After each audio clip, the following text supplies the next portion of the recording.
Letter 5 is entitled, The Creative Mind. After studying this part carefully, you'll see that every conceivable force or object or fact is the result of mind in action. Mind in action is thought, and thought is creative. Men are thinking now as they never thought before. Therefore, this is a creative age, and the world is awarding its richest prizes to the thinkers. Matter is powerless, passive, and inert. Mind is force, energy, and power. Mind shapes and controls matter. Every form which matter takes is but the expression of some pre-existing thought. But thought works no magic transformations. It obeys natural laws. It sets in motion natural forces. It releases natural energies, and it manifests in your conduct and actions, and these in turn react upon your friends and acquaintances, and eventually upon the whole of your environment. You can originate thought, and since thoughts are creative, you can create for yourself the things you desire. At least 90% of our mental life is subconscious, so that those who fail to make use of this mental power live within their narrow limits. The subconscious can and will solve any problem for us if we know how to direct it. The subconscious processes are always at work. The only question is, are we to be simply passive recipients of this activity, or are we to consciously direct the work? Shall we have a vision of the destination to be reached, the dangers to be avoided, or shall we simply drift? We found that mind pervades every part of the physical body and is always capable of being directed or impressed by authority coming from the objective or the more dominant portion of the mind.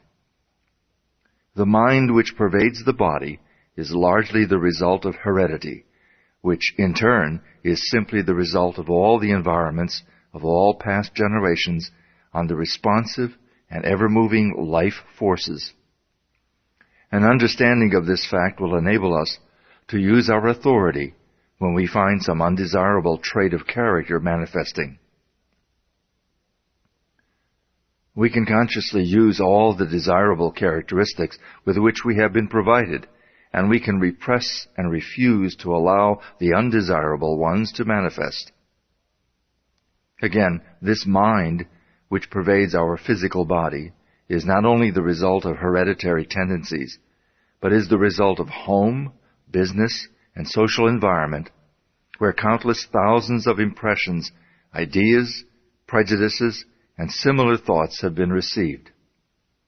Much of this has been received from others, the result of opinions, suggestions, or statements. Much of it is the result of our own thinking.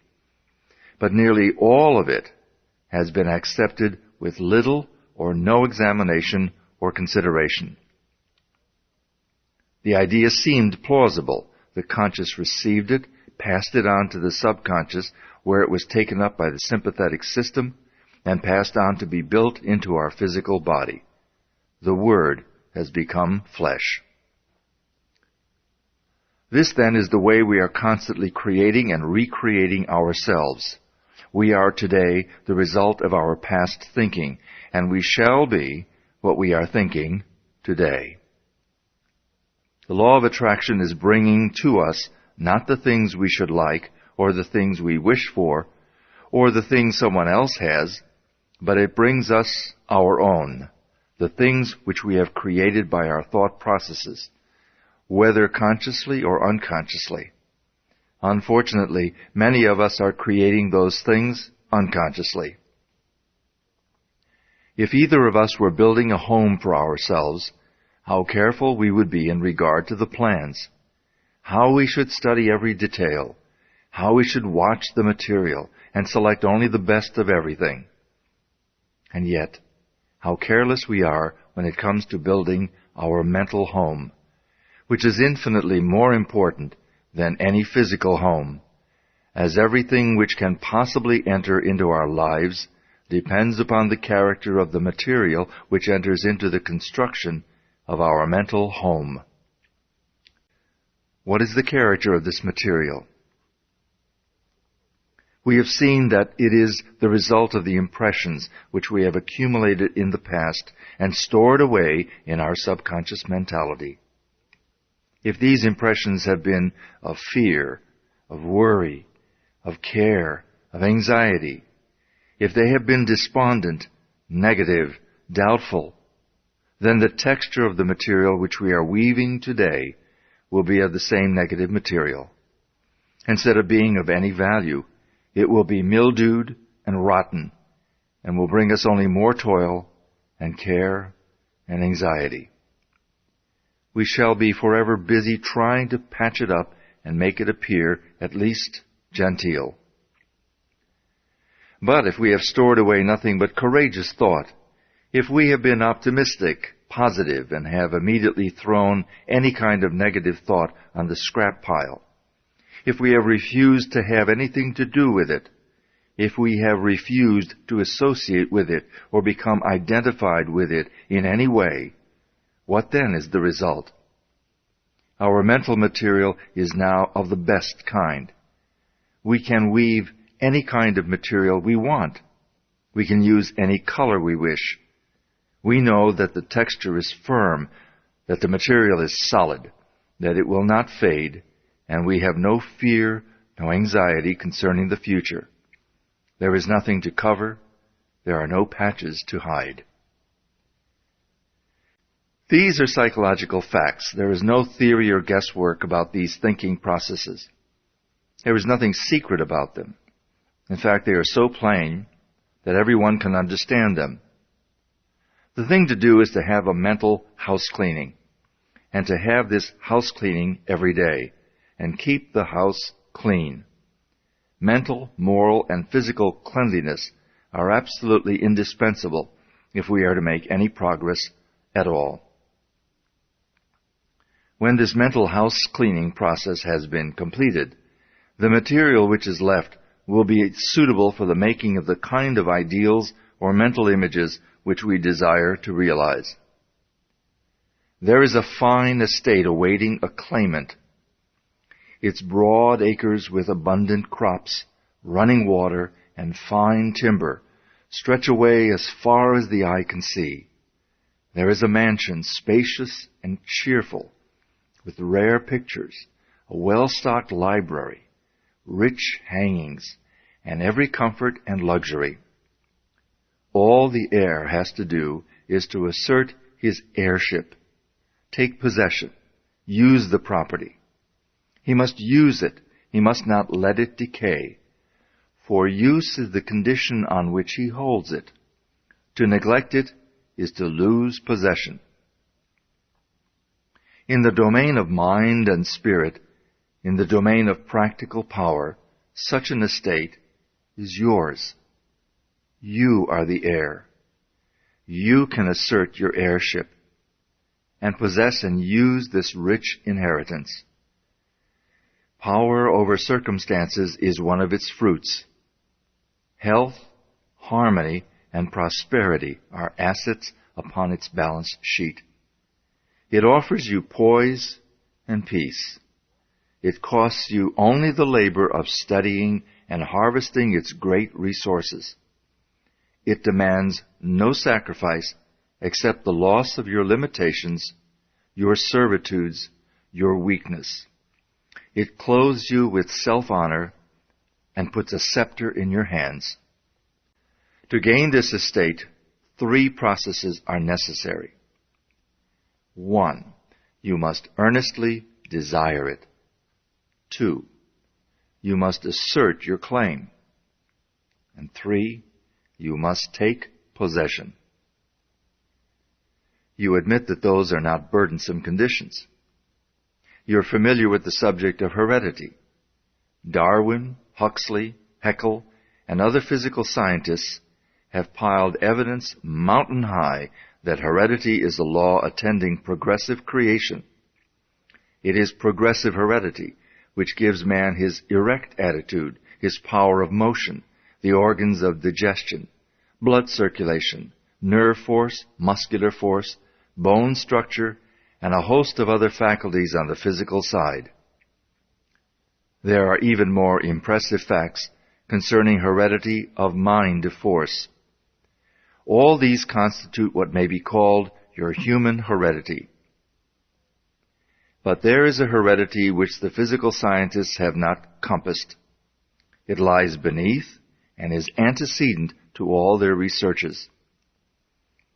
At a point where they throw up their hands in despair, saying they cannot account for what they see, this divine heredity is found in full sway. It is the benignant force which decrees primal creation. It thrills down from the divine directly into every created being. It originates life, which the physical scientist has not done, nor ever can do. It stands out among all forces supreme, unapproachable. No human heredity can approach it. No human heredity measures up to it. This infinite life flows through you, is you. Its doorways are but the faculties which comprise your consciousness. To keep open these doors is the secret of power. Isn't it worthwhile to make the effort? The great fact is that the source of all life and all power is from within. Circumstances, persons, and events may suggest need and opportunities, but the insight, strength, and power to answer these needs will be found within. Avoid counterfeits.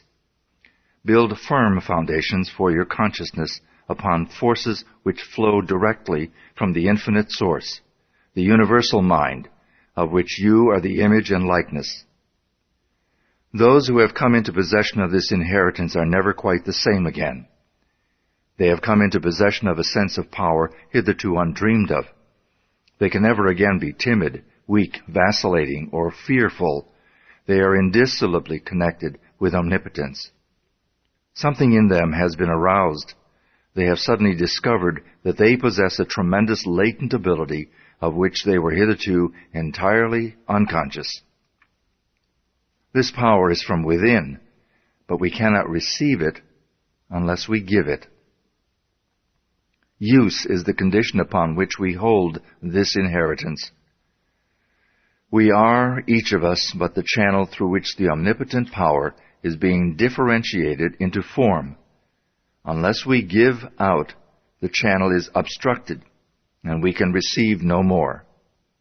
This is true on every plane of existence and in every field of endeavor, and all walks of life.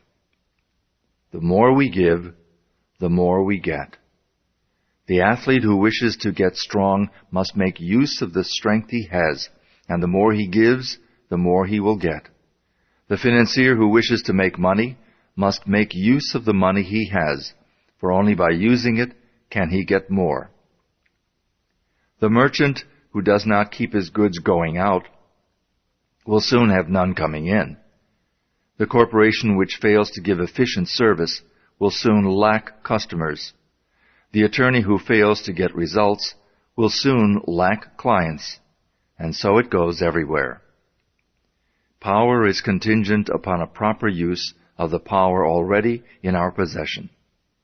What is true in every field of endeavor, every experience in life, is true of the power from which every other power known among men is begotten, and that is spiritual power. Take away the spirit, and what's left? Nothing. If then the spirit is all there is, upon the recognition of this fact must depend the ability to demonstrate all power, whether physical, mental, or spiritual. All possession is the result of the accumulative attitude of mind, or the money consciousness. This is the magic wand which will enable you to receive the idea, and it will formulate plans for you to execute, and you will find as much pleasure in the execution as in the satisfaction of attainment and achievement. Now, go to your room, take the same seat, the same position as before, and mentally select a place which has pleasant associations. Make a complete mental picture of it. See the buildings, the grounds, the trees, friends, associations, everything complete. At first, you will find yourself thinking of everything under the sun, except the ideal upon which you desire to concentrate. But don't let that discourage you. Persistence will win. But persistence requires that you practice these exercises every day without fail.